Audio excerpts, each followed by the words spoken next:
Representative Matt Gaetz, R. Florida, a close ally of ex-President Donald Trump, is under federal investigation over potential child sex trafficking, and he claimed during a recent appearance on Fox News that people, meaning, presumably, members of the public, could look at his travel records and see verification that one of the central allegations in question is false.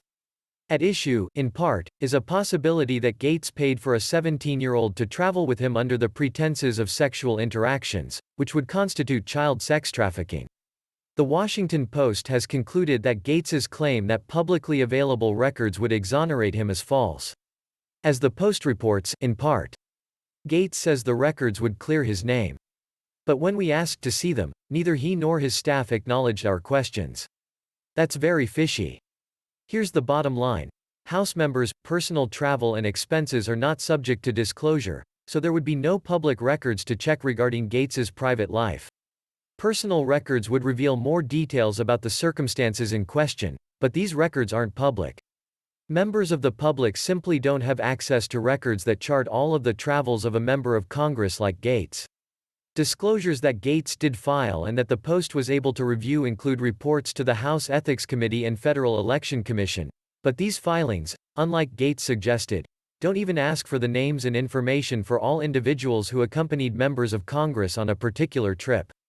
As the Post explains, Gaetz did not disclose any travel payments or reimbursements on financial disclosure forms filed with the House Ethics Committee for 2017 through 2019.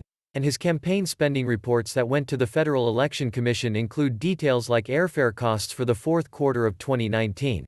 But the identities of who else might have been on these trips are not included in these materials.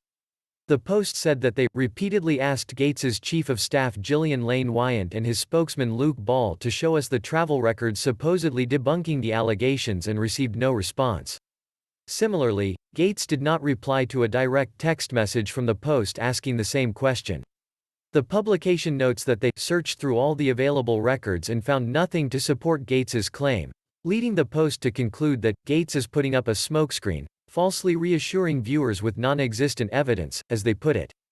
Gaetz has claimed in response to the revelation of the sex trafficking investigation that the allegations are part of an extortion attempt targeting his family, but there is no documented connection between the individuals allegedly involved in this claimed extortion attempt and the authorities handling the investigation.